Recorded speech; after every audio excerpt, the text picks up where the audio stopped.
iRacing's new F4 car, the IR04, is the best car in iRacing at this point in time. In this video, I'm going to tell you why it's the best car in iRacing at this point in time, and what I say is probably going to surprise you, so much so that you might want to format your C drives, set fire to your sim rigs, and preemptively go outside. Fasten your seatbelts, make a cup of tea, and let's get on with the video. If you enjoy our content and want to support the channel, make sure to use the Gamer Muscle Fanatec affiliate link located under the video when buying fancy pants sim racing equipment from the Fanatec store. In order to smack down the truth about this vehicle, we have it at Alton Park, which is currently the track that the car is racing on in iRacing, the first track of the season. Now, before I talk more specifically about the car's handling and why it's so good, first it's worth explaining F4 because people maybe don't know about it. So F4 as a class is a entry-level class into Formula racing. It's supposed to be there for people that want to go from high-tier go-karting into Formula cars with the objective of them getting to Formula 1 at the top end. So you have F4, F3, F2, F1. Now, the other aspect of F4 is that they really wanted to make it affordable and open to everybody. So you'll be glad to know it only costs £100,000 a year to take part in. So if your dad's got 3 jobs, or you've just got a lot of money knocking around in your back pocket or under your sofa, it's sorted. And I really have to say, it's amazing that we have such affordable opportunities to allow your average normal person to take part in real-world motorsports. And once again, another example that Formula racing is about raw skill and talent and not about being rich. Now, in reality, F4 is a homologated series with 4 car manufacturers. You've got Tatus, Dome, Mygale and Liger producing cars that all are spec'd up to all be the same. And of course now we have a virtual IR04. And the reason why iRacing have created this as an unlicensed car is so that it can be used in esports or whatever they want without any bizarro licensing issues at all.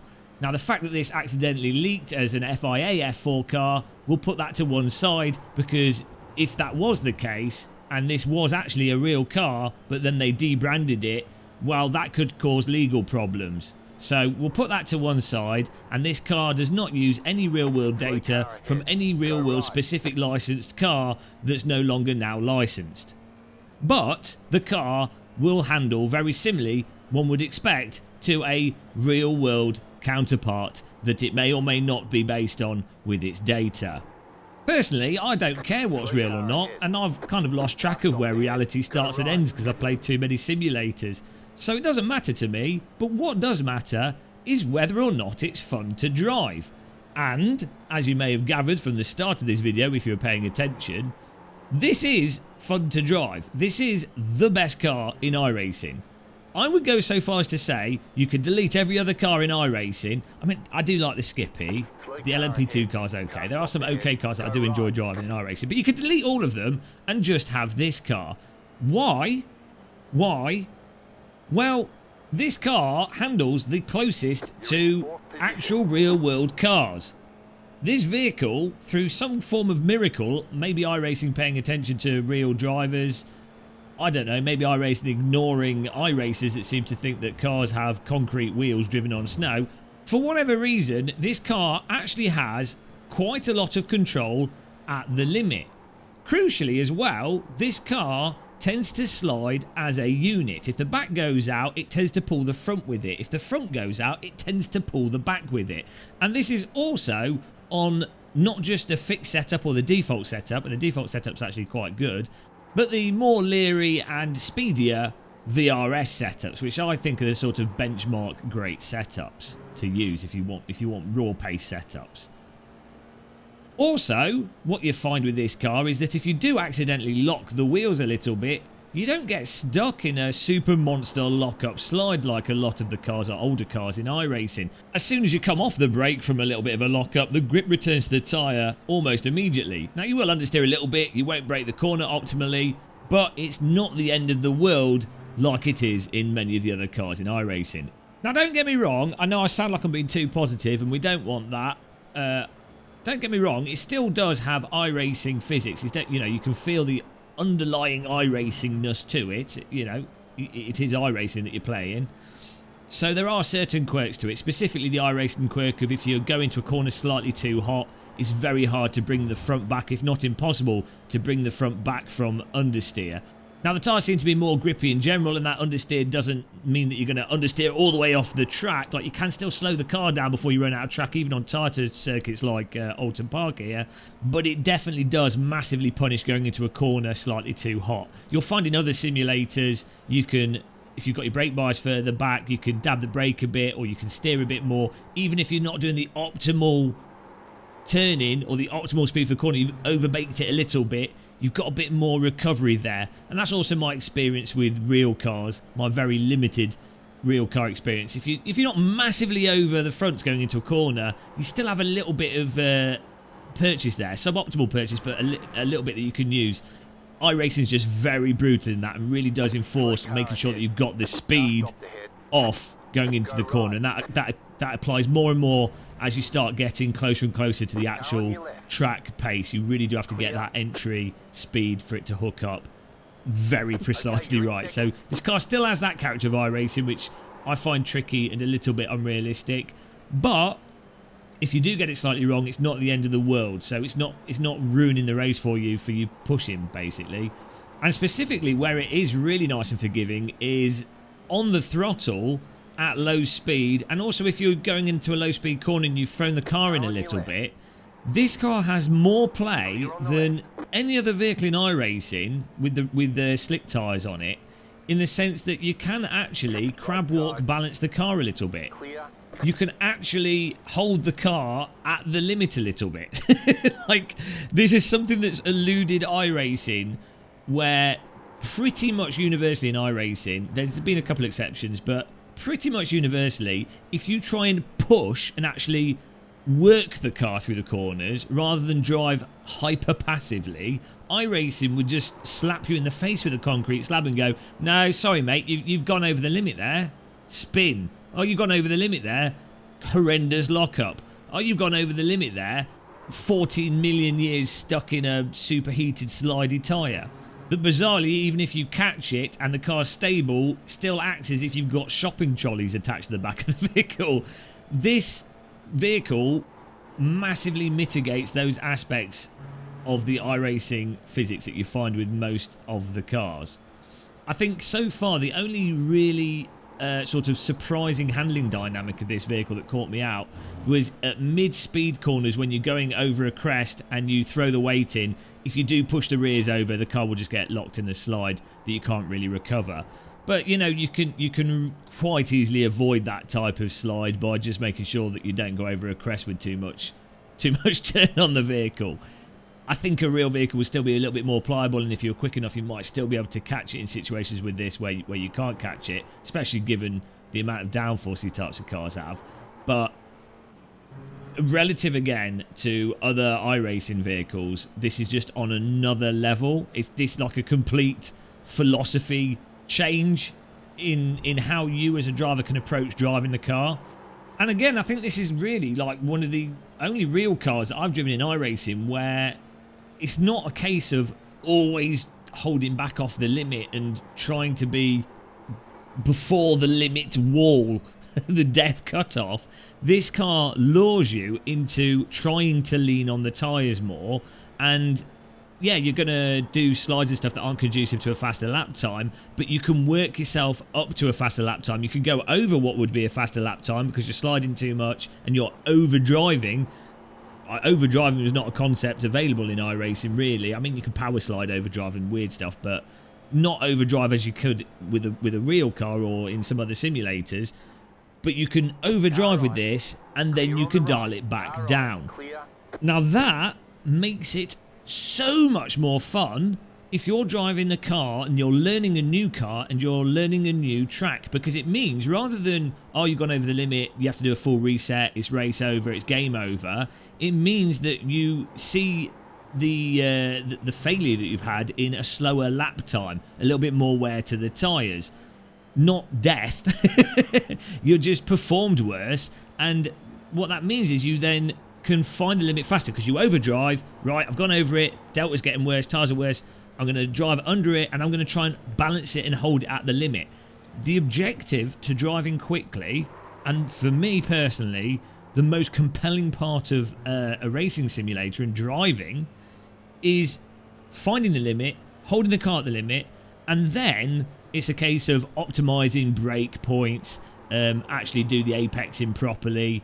You know, the Guitar Hero aspects of track memory is the least interesting part of driving for me. You get a lot of bloody lap time from that, of course, but the most interesting part is the actual fundamental balance of the car. That's the active part of driving, which is generally totally lacking from iRacing. Now, it has been in the past with most of its cars.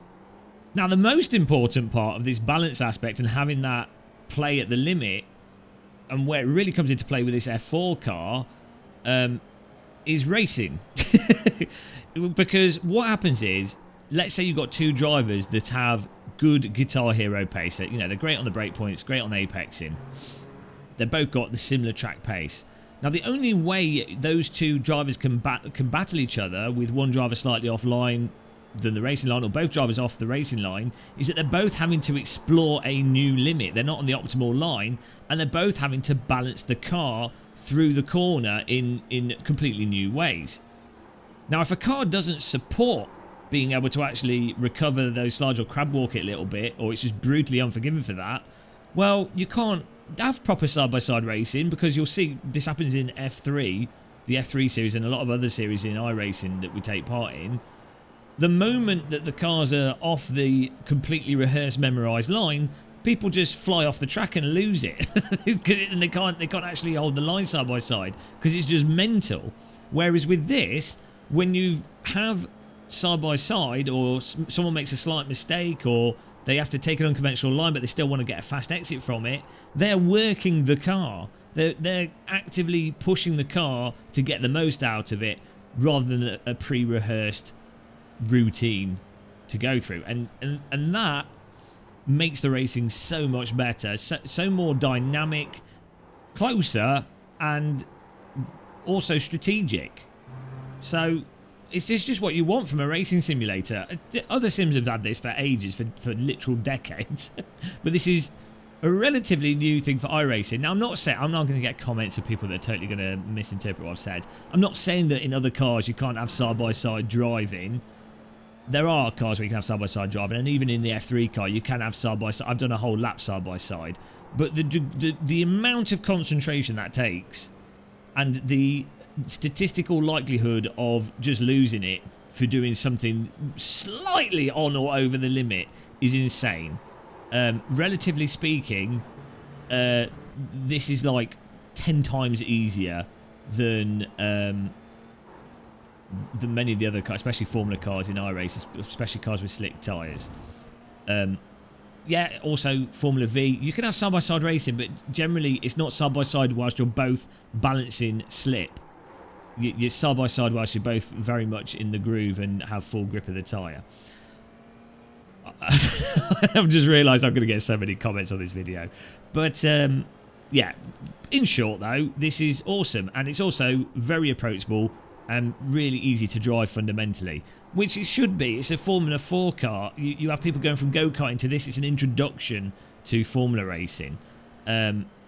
You have literal children driving these cars. I'm going to have to do a separate video on this. There's this bizarre, weirdo sim racing myth where cars are insane to just drive around a track, even within like 2 or 3 seconds of track pace.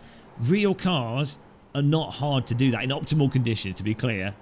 In optimal conditions, real cars are not particularly hard to go around track pace, especially given in a simulator there's no G-forces, so you're not getting tired. I mean, that does mean you can't feel as much, but you're not getting physically tired from it. You're not getting vibrated to death. The car is completely perfect and always the same every single time. The difficulty in real life isn't that the car is literally trying to kill you and it's so hard to just handle. The difficulty in real life is all the noise, vibrations, unexpected stuff, track variability, sheer lack of time on the track. Let's not go off on one. It's another video. Another video, because it's an interesting topic. But back to the car. Stay focused, bold git. Back to the car. Handling then, I think it's, as I say, it's the best car in iRacing handling wise. Sounds fantastic. I actually really quite like the sound in iRacing in general. I think the vehicles have very functional sound. You can really use the note to understand the RPM and the state of the car. Really always well done in iRacing. Not the most immersive, but I would actually, this is controversial, but I'd rather take the sound from iRacing cars than I would ACC. ACC is probably nicer to listen to in an exciting sense, but there's more range and depth and dynamicism to the sound in iRacing than there is in ACC, bizarrely, even if it sounds more synthetic and less exciting in iRacing. And this car sounds great. The curbing sounds as well really nice, all really clear. You just, the sound lets you know where you are with the vehicle. I turn the tyre skid sound up with this car to be more aware of how much I'm pushing the tyres, because that leads us to force feedback.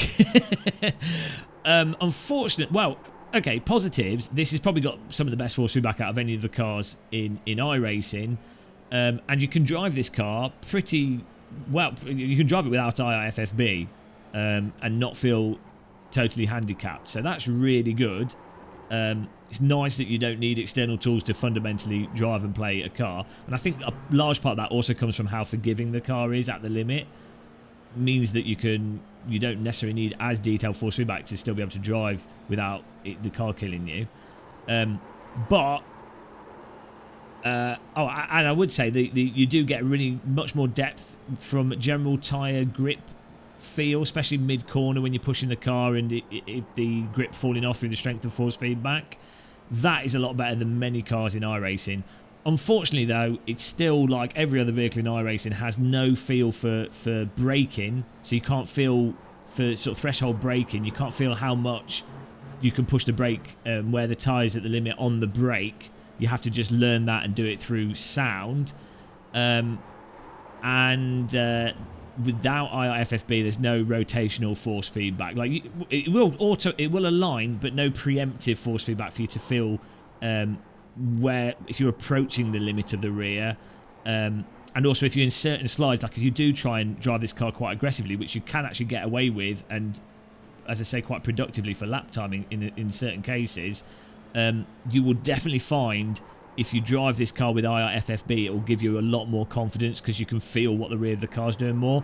And that also means that you can run more rearward brake bias, and if you are trail braking, you can use that rotational force from the seat of the pants effect of IRFFB to give you a gauge as to if you're at the limit of the rear tyres or how close you are to it, which you just don't have without IRFFB. So I did a few races with and without IRFFB just to compare here. It's drivable without IRFFB, but still you're way better off having IRFFB and just using the seat of the pants effect, to be honest, and you still feel the other force feedback coming through IRFFB, so you're just gaining an extra layer of force feedback, similar to if you use a AccuForce wheel and you combine their effects with the game's effects, telemetry driven effects. So you know, you're just getting more information, and I don't see why you wouldn't ever want that. Well, maybe if you're an ACC player and you just don't want to feel what the car's doing, because that's realistic. But you know, if you're like me and you drive from feel, IIFFB is going to be the way you'll want to go. If you're a visual driver, you probably won't care. Other than that, yeah.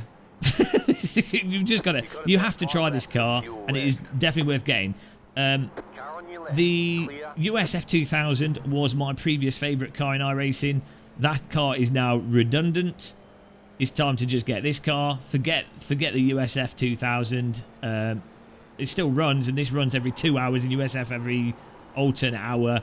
Hopefully they start making this series every hour. They should just bin the USF, because this is a better version of a similar class of car, really. This is a more grippy, more dynamic, more forgiving USF. So why they're keeping the USF, I don't know. But yeah, so there's some aspects there. I want to do a separate video talking about some other changes that have happened to iRacing, because there's been quite significant. The last update has been very significant in a multitude of ways, netcode and some of the other cars.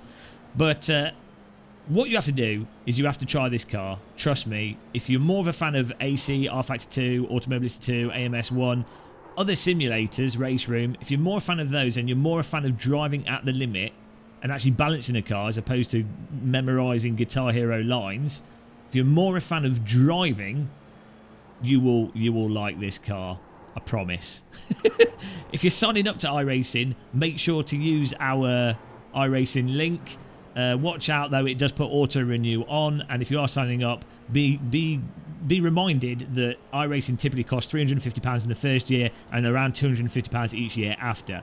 It might look like it's cheaper, but realistically, if you're going to buy the content to really enjoy it, you will end up spending the amounts I've just said. So I've got a video on that as well. How much does iRacing cost? It explains that.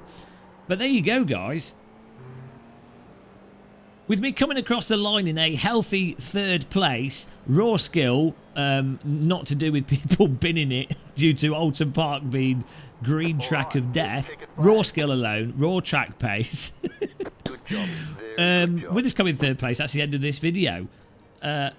Hopefully you agree with me or not. I don't actually care. I'd rather people disagree and have an interesting reason for disagreeing and then actually saying clearly why, so I can learn yet again why I'm an idiot. I enjoy having it reinforced why I'm an idiot. But hopefully you enjoyed it. Either way. Until the next one, make sure you click that like button. Make sure you subscribe. I will see you on track. Happy tea drinking. When will this video end? Nobody knows.